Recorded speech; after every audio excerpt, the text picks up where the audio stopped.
नंदी का दर्शन किस किस ने करा है शंकर जी के मंदिर में? जम के हाथ उठाओ जरा, दिखना तो चाहिए। नंदी का दर्शन करा है शिव जी के मंदिर में? ठीक है। नंदी जी के गले में घंटी का दर्शन करा है? अरे बोलो तो जम के, आओ। ठीक है। अब शंकर भगवान अंदर बैठे हैं, नंदी बाहर बैठे हैं, मौन होकर बैठे रहे। नंदी को घंटी की क्या जरूरत है? क्या जरूरत घंटी की? स्थान शिव है, शंकर है, मौन होकर बैठे रहे। पर नहीं, नंदी के कान में जैसे ही शिव भक्त जाकर कहता है, कुछ भी लोगों को लगता है पत्थर का नंदी क्या घंटी बजाएगा, हम हाथ से घंटी बजाएंगे तो घंटी बजेगी। पर जब शिव भक्त शंकर के मंदिर में जाता है, शंकर को जल चढ़ाकर शिव जी से अपने मन की बात कहकर नंदी के पास में आकर बैठता है ना, और जब अपने मन की कामना कहता है, बाबा बड़ा दुखी हूँ, मेरे शरीर में ये रोग हो गया है, बहुत कष्ट का जीवन चल रहा है दातार, नंदी के गले की जो घंटी है वो बाबा के लिए, लोग समझते हैं कि पत्थर की घंटी है, नहीं बजती, पर वो हृदय की घंटी से नंदी बजा देता है, शंकर तक हमारी बात को पहुंचा देता है और शिव हमें स्वीकार कर ले। शिव स्वीकार कर शंकर।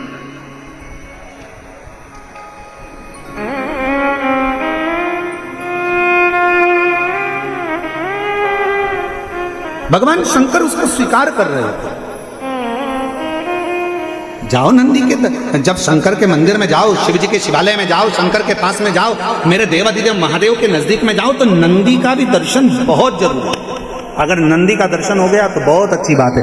नंदी के पास पहुंच भी गए, नहीं भी पहुंचे तो नंदी के नजदीक से अगर निकल कर भी चले जाए, अपने हृदय का बात कहते कहते नंदीश्वर से प्रणाम करते हुए कहकर जाए।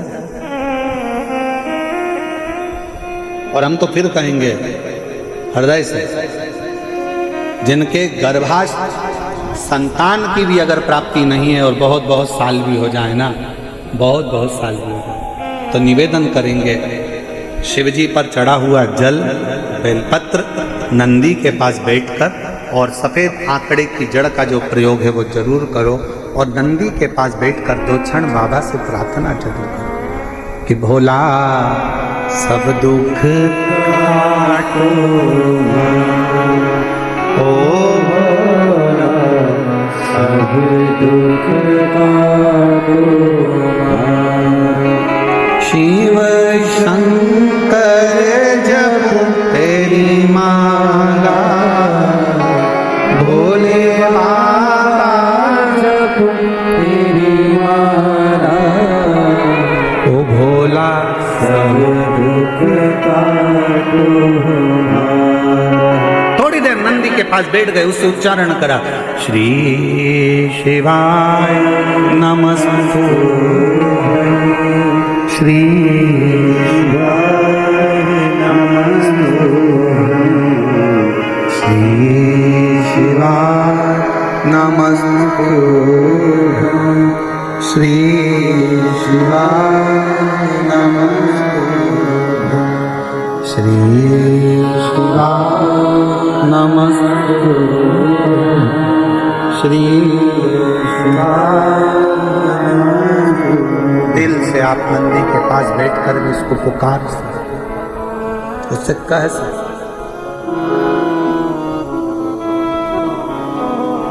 विनय कर सकते, उससे निवेदन कर सकते। बिंदु के प्राण छूट गए थे, गलत कर्म करते करते मरा था, इसलिए प्रेत की योनि में चले गया। चंचुला देवी को मन में आया कि मेरे पति को मोक्ष नहीं मिला, मोक्ष नहीं। कैसे मालूम पड़ेगा कि आपके जीव को मोक्ष नहीं मिला?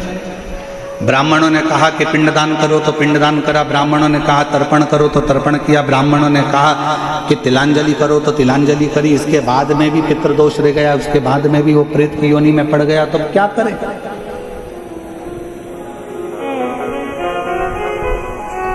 इसलिए सारी समस्या का हल जम के बोलो जरा, एक लोटा जल, बोल बम का नारा है, श्री शिवाय नमस्ते। इसलिए एक लोटे जल की महत्वता कही है।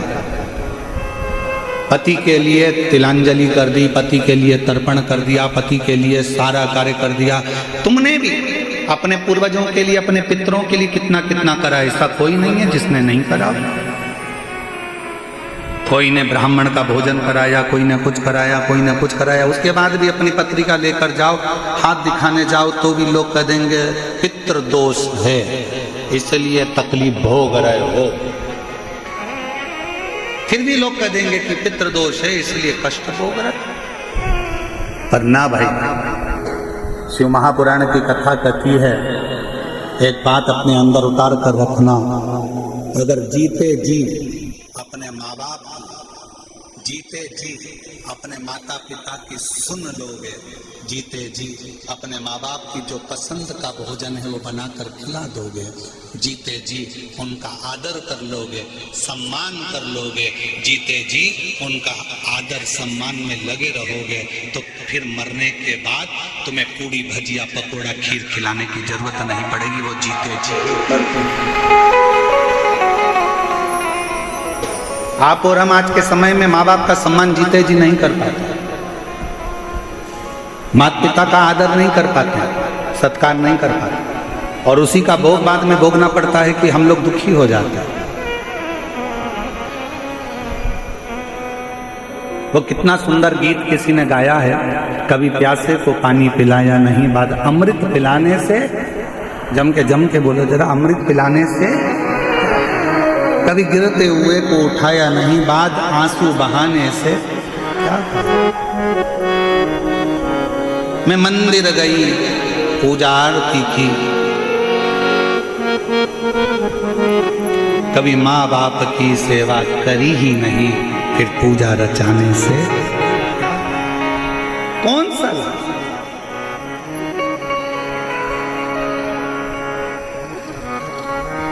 और जो एक धर्म पत्नी का फर्ज है,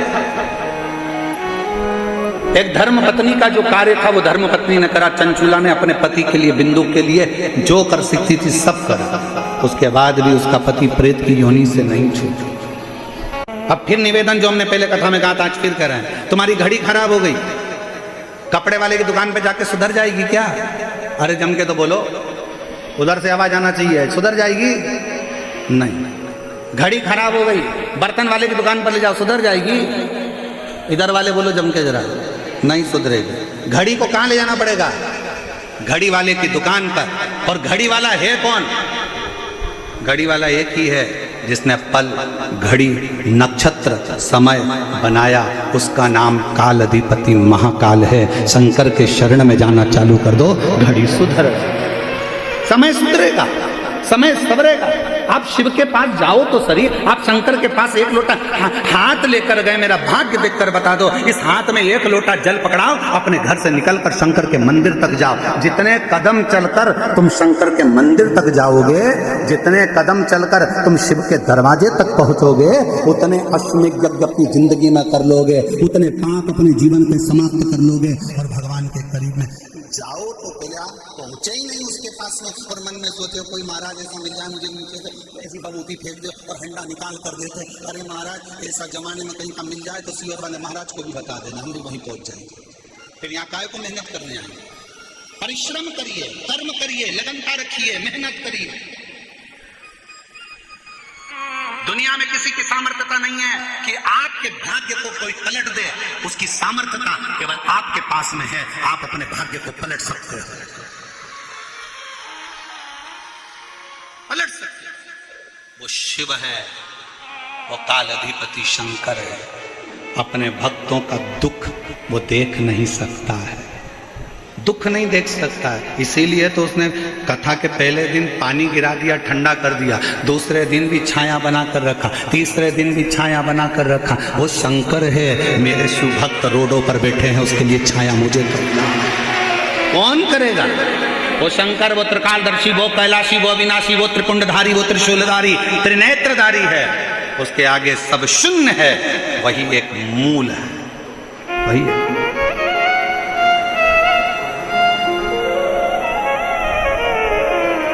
आप कितना भजन कर रहे हैं शिव का? आपका भरोसा, आपका विश्वास, आपकी दृढ़ता क्या है? और हम तो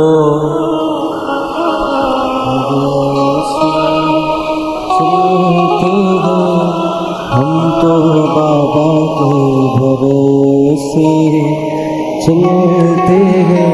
है जयपुर की जीजियां, मेरे जयपुर के जीजा, मेरी बेटी, बेटा, मेरी माता, मेरे भाई, मेरे पिता, तुल्य बुजुर्ग, सब बोलो हम तो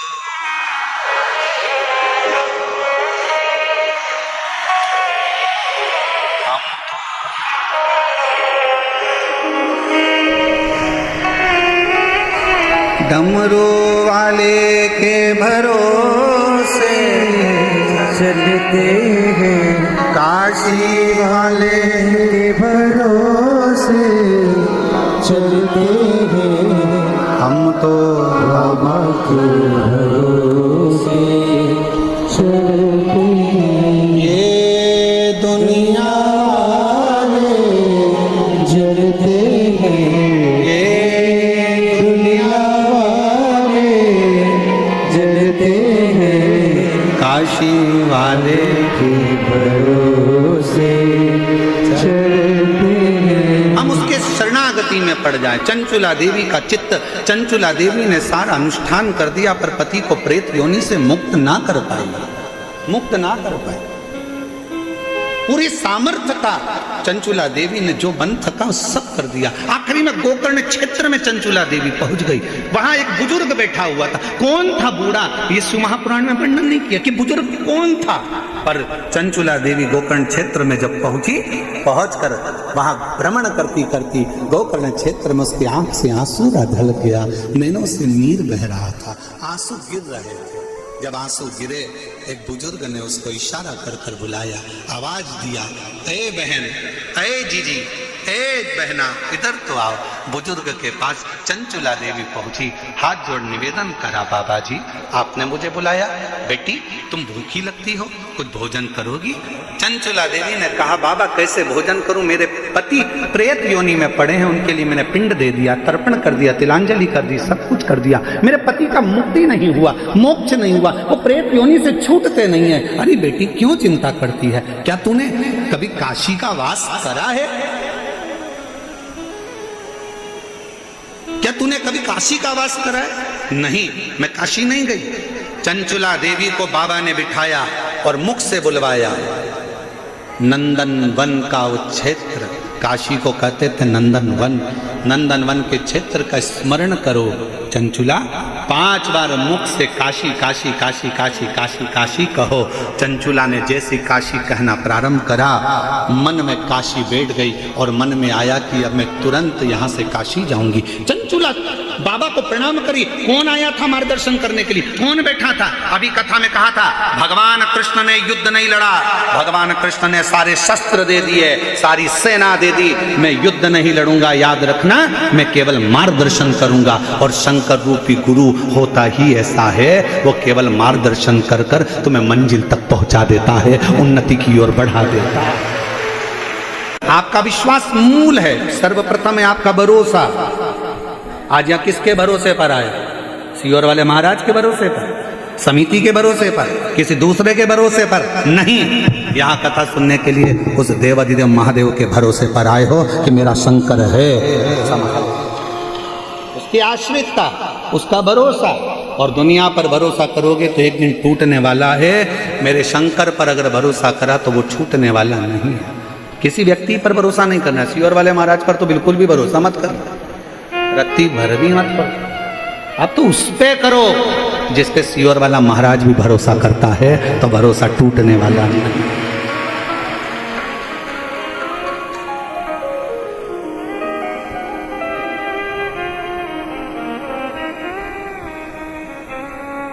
तेरी कृपा का क्या है भरोसा, कब किस पर हो जाए जरा पर कर दो, ओ जरा सी हम पर कर दो।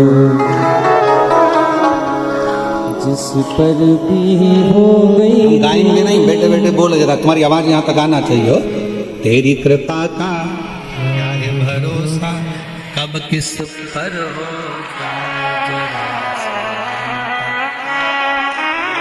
जरा से हम पर कर दो, जिस पर भी हो गई तेरी करुणा कृपा वो भव पार हुआ, भव पार हुआ।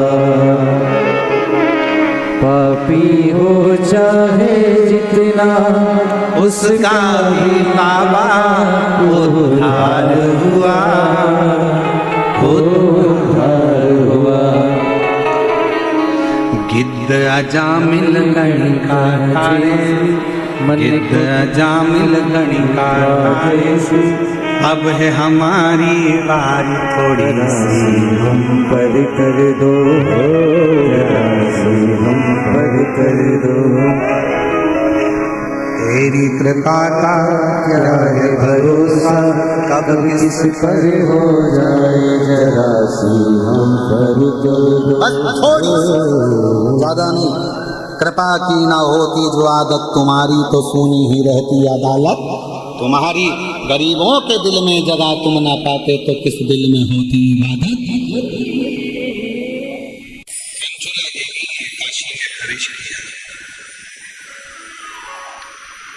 एक ब्राह्मण के चरणों में जाकर नमन किया, बाबा पति प्रेत योनि में पड़ा है, उसकी मुक्ति है, और मैं उसकी धर्म पत्नी हूं, और बड़ी मैं भी कहलाने को तो गलत ही कहलाऊंगे, क्योंकि पापी का संग देवे तो पापन हो जाए। पर आप कृपा करोगे तो जरूर मेरी मुक्ति होगी। चंचुला देवी शिव महापुराण की कथा को श्रवण करने के लिए बैठी थी, और कुछ देर बैठने के बाद वो जब गई, गंगा नदी का जल लेकर माँ गंगा से विनय कर आ रही थी कि पांव फिसला, प्राण छूट गए। शिव धाम में कैलाश में माँ पार्वती जी की सहेली मौन रहते, एकदम चुप, कुछ बोलती नहीं, कुछ कह नहीं पाती। पार्वती जी ने पूछा कि चंचुला, तू शंकर के धाम में है, शिव के धाम में आने के बाद तो मौन रहा ही नहीं जाता। शिव के धाम में तो यहां तक वर्णन किया गया कि जिसको भगवान ने जिभ्या नहीं दी हो, तो 2 हाथ की ताली का नाद भी अगर वो 3 बार कर लेता है तो बाबा उन पर करुणा कर देता है। यहां तक शिव पुराण कहती है। जिसके नेत्र नहीं है वो भी शिव महापुराण की कथा को अगर श्रवण कर कर कोई आ रहा हो, शंकर के मंदिर से कोई आ रहा हो, उसका स्पर्श हो जाता है तो शिव कृपा कर देता। जिसकी श्रवण शक्ति नहीं है, अगर कोई भूलवश भी कथा के मंडप तक भी पहुंच जाए, मंदिर देवालय शिवालय तक भी पहुंच जाए, तो शिव कृपा कर देता। और तुम चुप बैठी हो शंकर के धाम में, शिव के धाम में।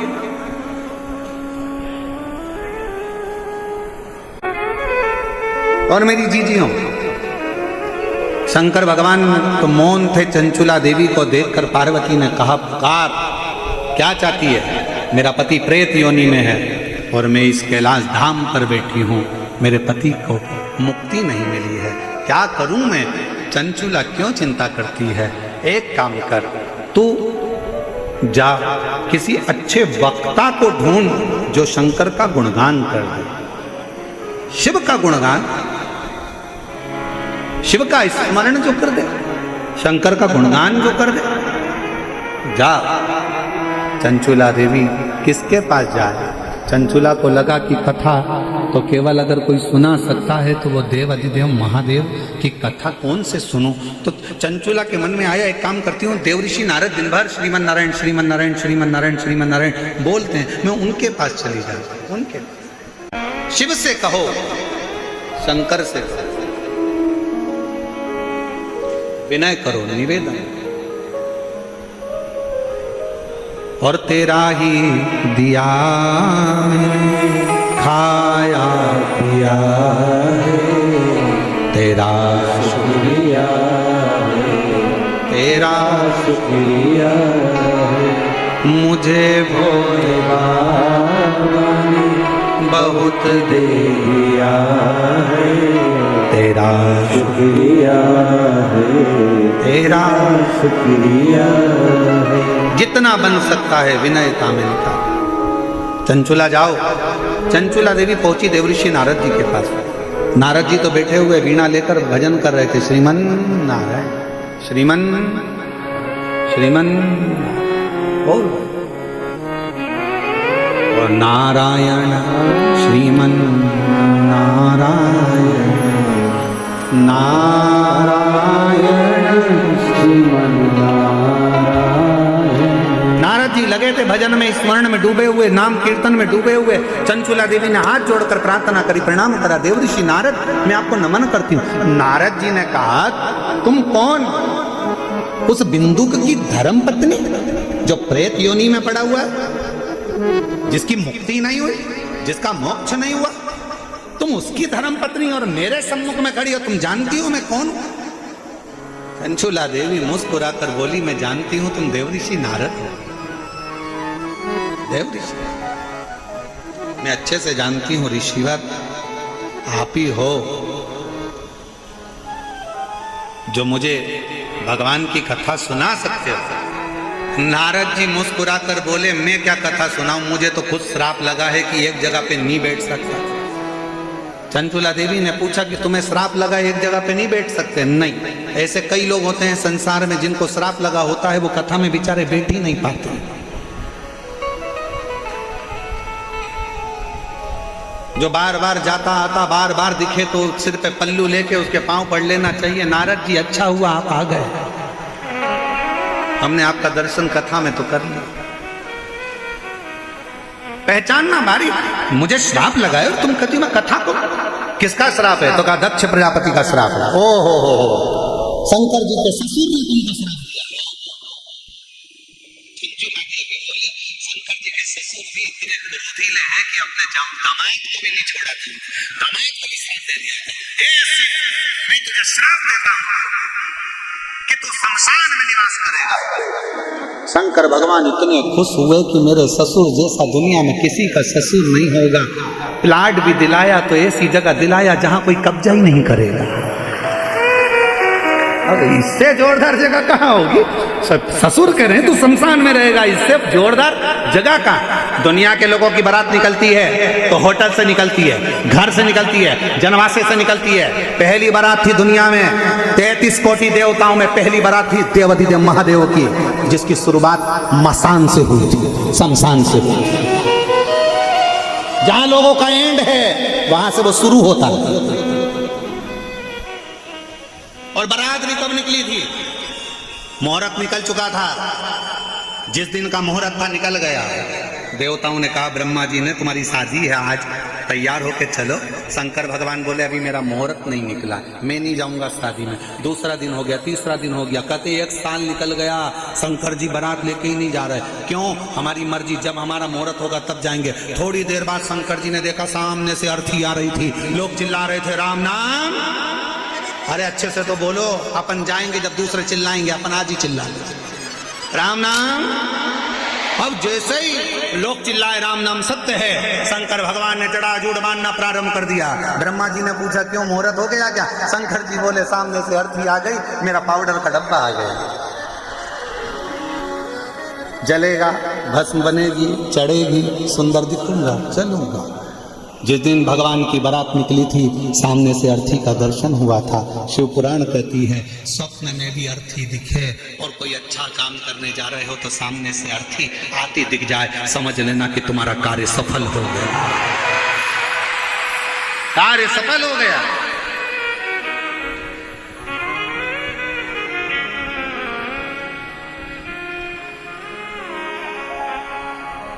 शिव पुराण कथा कहती है सेवा में लीन हो, घर में सास है, अच्छे से सेवा करो। जीवित है, उसकी सेवा करो, भर पेट भोजन कराओ, चरणों को प्रणाम करो, नमन करो, सास ससुर के अनुकूल रहो। जिस दिन अगर तुमने सास का कहना नहीं माना, सास अगर चली गई और जाने के बाद तुमने उसको तंग कर अगर भेज दिया, तो बदला लेने के लिए वापिस आ जाए। और रात को तू कितने भी चैन से सो, तेरी छाती पे चढ़ के बैठेगी कमला उठ, और कमला फिर बाबा